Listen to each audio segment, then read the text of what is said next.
네, 과장님 수고 많으십니다. 김봉남 의원입니다. 질의하세요. 네. 추경 예산 업무 보고 시에 제가 과장님께 오징어 거리대 관련해서 질의를 드렸죠. 네네. 그래, 녹이 설고 또 경관을 해주는 부분이 있어서 그 부분을 추진을 좀 부탁드린다고 했는데 진행 상황이 어떻게 되십니까? 저희들 실태 조사를 다 했습니다. 네. 다 해서 우선적으로 그 남쪽은 일부를 철거를 했습니다. 네. 했고 지난주에 그 저희들 소유 예산 한 1,100만 원 들여서 다 철거하는 것으로 지금 그 발주를 했습니다.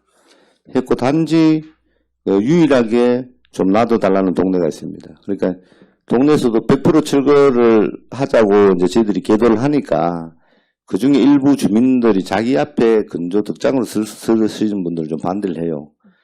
단지 이제 그 호산 초산노총계만 일단 놔뒀습니다. 놔둔 이유는 총계장님하고 상의를 이제 해보니까 다른 동네 다 철거하면 우리 동네 주민들도 철거하자 할 것이다. 뭐 이런 의견들이 있어서 하고 나머지 부분들은 다 철거하는 것으로 지금 진행하고 있습니다. 철거가 진행되면서 그 주민들 의견은 다 수렴해서 진행을 하는 거죠? 예, 그렇습니다. 그래서 제가 그 초산을 남겨둔 이유가 네. 초산은 아직까지 좀 우리는 덕장을 쓰자는 의견이 많아서 놔뒀다고 제가 말씀드립니다. 네, 알겠습니다. 고생 많으셨습니다. 자, 43페이지 수산종자 방류 사업에 대한 질의 드리겠습니다.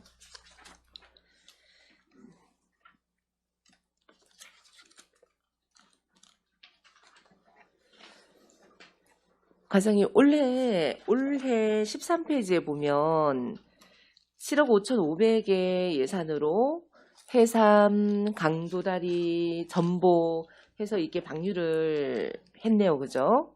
예, 그렇습니다. 네.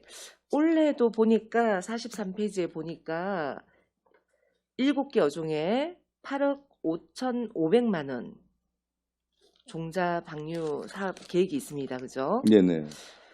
그 방류 대상 어종은 어디에서 구입해서 오죠? 어종 말입니까? 네네네. 어종은 이제 주로 경북 관내에서 입찰을 통해서 구매를 하고 있습니다. 있고, 근데 이제 관내에 그 업체가 있으면, 관내 업체들이 주로 이제 선정이 되고 이렇습니다. 이게 왜 그러냐면, 그, 방류라는 것은 지침상에도 동해와 남해와 서해가 좀 환경이 좀 다릅니다. 그래서 가급적이면 동해의 방류 품종은 동해에서 생산한 것으로 품종하는 것을 원칙으로 하고 있습니다. 울진군에는 방류 어종을 생산할 만한 시설이 전혀 없습니까? 있습니다. 있습니까? 예, 저희들 업체들이 거의 다 참여합니다. 울진군의 업체들이 저희들이 됩니까? 예, 저희들이 지금 종묘 생산업으로 허가를 받은 업체가 15개 정도 있습니다. 그러면 지금 여기에 보면은 강도다리가 1억 8천, 전복이 1억, 계량 조개가 1억 5천 이렇게 예산이 편성이 되어 있는데 이 대부분이 이제 울진군에서 많이 되네요, 그죠? 예, 제가 좀 세부적으로 말씀드리면 해삼, 강도다리, 전복은 문치 가자미 이런 것들은 다 관내 생산 물품이 거의 선정된다 보시면 되고요. 네. 단지 다슬기, 네. 계량 조개만 저희 관내 업체에서 생산이 지금 불가한 상태입니다. 저희 그 농업에도 보면 스마트팜이라든지 이런 걸 이용해서 이제 청년들에게 창업할 수 있는 기회를 주기 위해서 많이 마련을 하는데 지금 있다고 하니 자체적으로 우리 지역에서 소비가 가능하다고 하니 다행입니다. 네, 항상 요 어종 뭐 구입하는 부분이나 이런 부분들도 자체적으로 생산할 수 있는 이 부분이 많아지도록 잘 관리를 해주시기를 부탁드리겠습니다. 네, 알겠습니다. 네. 그리고 참 방류할 때 장소는 어떻습니까? 방류 장소는 네, 이제 정착성인 전복이나 해삼은 우리가 각 지선어촌계의 희망 그 수요를 받습니다. 희망 수요를 받아서 매년 연차적으로 윤번제 형태로 활용하고 있습니다. 이게 그 주민들 소득과 관련이 된 부분이지 않습니까? 그죠? 예, 네. 뭐 때에 따라서는 뭐 많이 해달라고 좀 요구도 많고 경쟁이 좀 치열합니다. 네, 그런 부분이 있기 때문에 그 소득과 관련이 되기 때문에 그 방류할 때도 장소 선정이라든지 이 부분을 잘 검토를 해주시기 바랍니다. 네, 알겠습니다. 네, 과장님 43페이지 우리 추진 계획에 보면은 23년도 8월에 추경 예산에 3억을 요구한다고 계량 조개 전복이라고 되어 있습니다. 그죠? 네네. 근데 사업 개요에 보면은 연안 어장 자원 조성이라고 해서 지금 추경에 군비가 1억인데 걔는 1억 5천이 되어 있어요. 여기에 지금 도비가 빠져 있는 상태입니까? 이건 좀 보고서에 오기가 있는 것 같습니다만 하여튼 이 개념의 추경은 이제 3억을 하겠다는 이야기는 우리가 그 방류마다 어종별로 시기가 있습니다. 그래서 이제 그 당초 예산에 편성해 놓으면 그 예산 집행 계획이 좀 그 집행이 안 되면서 예산만 잡혀 있는 형국을 둘 수가 있습니다. 그래서 그 계량족의 전복은 그 방류 시기가 좀 밀려 있습니다. 10월, 11월 이렇게 되다 보니까 추경 예산이 제가 말씀드린 거는 그게 예. 아니고요. 예. 지금 표를 보시면 연안 어장 자원 조성이라고 지금 군비가 1억이 되어 있는데 합계는 1억 5천이에요. 네네. 도비가 없는 상태에서 합계가 지금 다르지 않습니까? 그죠? 그러면 군비가 오류가 기재가 되었는지 도비가 빠진 건지 제가 궁금해서 이건 군비가 오류되어 있는 겁니다. 죄송합니다. 네, 알겠습니다. 네, 41페이지 보겠습니다.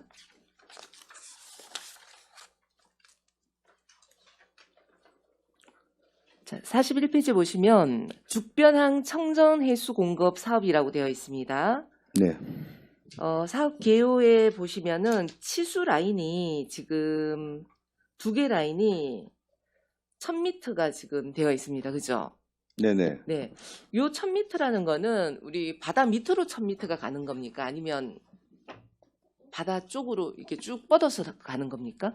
요거는 그 치수 라인 중에 네. 지금 표현이 이제 한겨레 치수하고 그 해상이라고 표현했지만 네. 해상 라인은 요 물 밑으로 가는 겁니다. 물 밑으로 예, 지하로 그렇습니다. 뚫어서 하는 거죠. 예, 그리고 육상 라인은 네. 이제 육지로 라인을 까는 부분이 되겠습니다. 그렇죠. 예.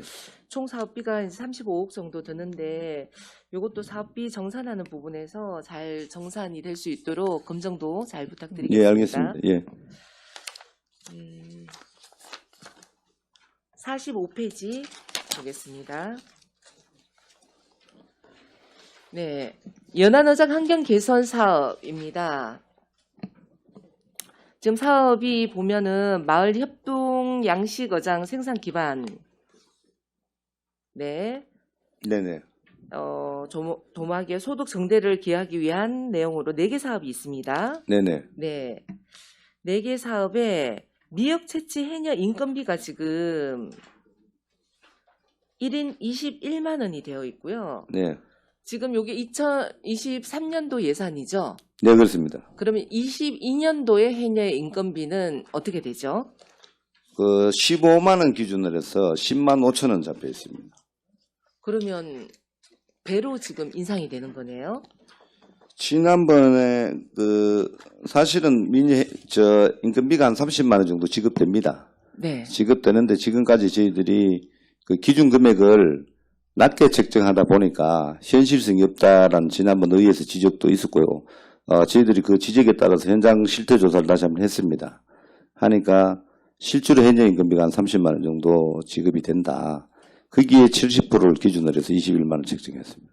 그러면 우리 보통 보면은 인건비의 기준이 뭐 일반 인부에 대한 인건비도 있을 것이고, 네네. 그죠? 기술 인부에 대한 인건비도 있을 것이고 위험 인부도 있잖아, 그죠? 네네. 이거는 정부에서 지침이 내려온 어떤 그 해녀에 대한 인건비의 기준 근거가 있습니까? 이거는 그렇지는 않습니다. 보통 이제 제가 지금 정확하게 물가 정보의 단가를 확인한 제가 추정 금액이 보통 우리가 어선 인부인 경우는 20만 원 초반대를 기록하고 있습니다. 네. 근데 이제 해녀 인건비는 이게 저희들 군비 사업으로 자체적으로 현실화에 대한 지원이다 보니까 네. 그런 정부 노임 단가 기준을 적용하지는 않았습니다. 그러면 인근에 이와 같이 우리와 같이 이런 단가 기준에 설정하고 있는 지역이 있습니까? 그 해녀의 인건비는 동해안 전체가 거의 동일하다고 보시면 됩니다. 우리 지역만 더 주고 영덕 지역 작게 주고 이러지는 않거든요. 그러면 예. 경북에 전반적으로 전반적으로 10만 5천 원 정도의 어떤 예, 한 30만 원 정도의 해녀 하루 일대가 11만 지급되고 원. 있다 이렇게 보시면 됩니다. 네, 알겠습니다. 그러면 지금 작년에는 지금 자부담이 좀 있어요. 작년에는 네, 아 네. 올해는 자부담이 조금 있는데 내년 사업에는 자부담이 전혀 없습니다. 인건비에 대해서. 아무튼 이게 제가 보고 드릴 때 이제 네. 그 30만 원 기준으로 70%를 해서 21만 원이라고 보고 드렸습니다. 이게 우리가 현재 인건비에 그 하루 일당이 30만 원이라고 30만 했을 원? 때 70% 정도를 저희들이 지원해주고 30%는 어촌계의 그 미역 채취료에서 부담한다 이렇게 보시면 되겠습니다. 아, 네, 알겠습니다. 이런 부분들도 잘 검토하셔가지고 사실 타 지역에는 뭐 다 받는데 우리만 낮게 받아도 안 되고 타 지역에 어떤 기준이 있을 거 아닙니까, 그렇죠? 네네, 네. 근데 저희들이 너무 높게 어떤 근거 없이 줘도 안 되는 그런 네, 부분입니다. 맞습니다. 네. 그래서 이런 부분들은 통계라든지 이런 거를 잘 검토하셔가지고 계획을 세워주시길 부탁드리겠습니다. 네, 알겠습니다. 48페이지 보겠습니다.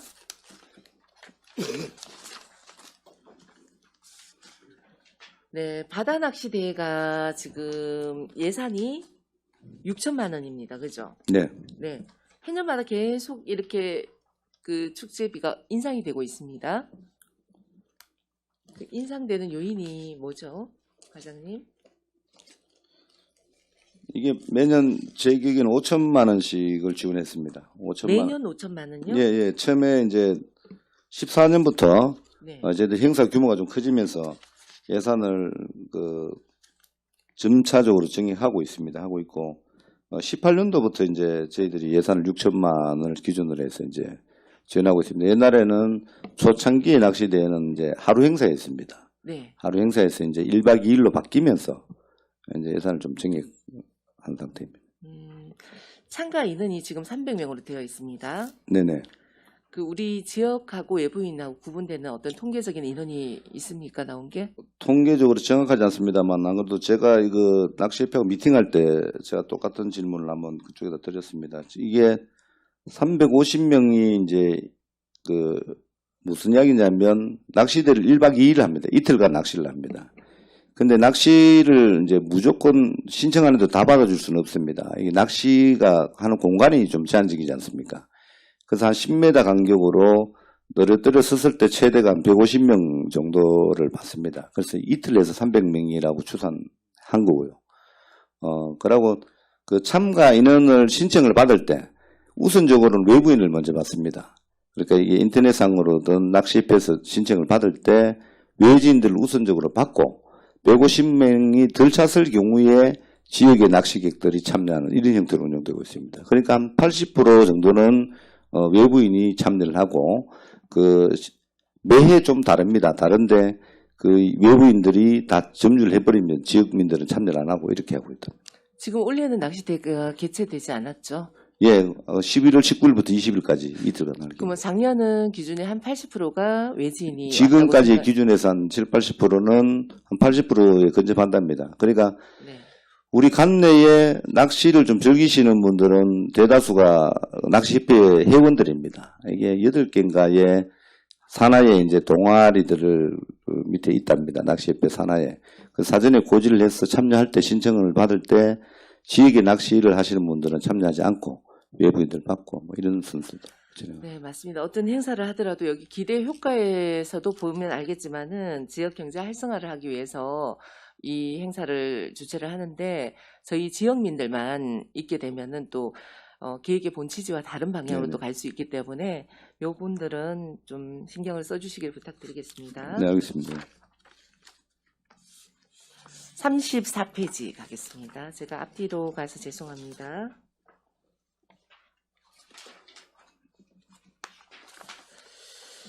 부산 해수욕장 주차장 확장 공사입니다. 우리 그 55페이지에 그 애견 동반 해수욕장 조성 사업이 있는데 여기와도 지금 장소가 똑같아요. 주차장 확장 공사고 55페이지에 있는 애견 동반 해수욕장 조성 안에도 보면은 애견 전용 시설, 관리 시설, 주차장 등이라고 되어 있는데 이게 혹시 중복된 사업 아닙니까? 다릅니까? 다릅니다. 위치가 다릅니다. 위치가 예, 다릅니까?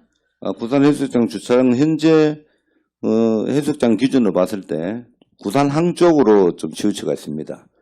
그쪽에 공유지를 좀 활용하겠다는 거고요.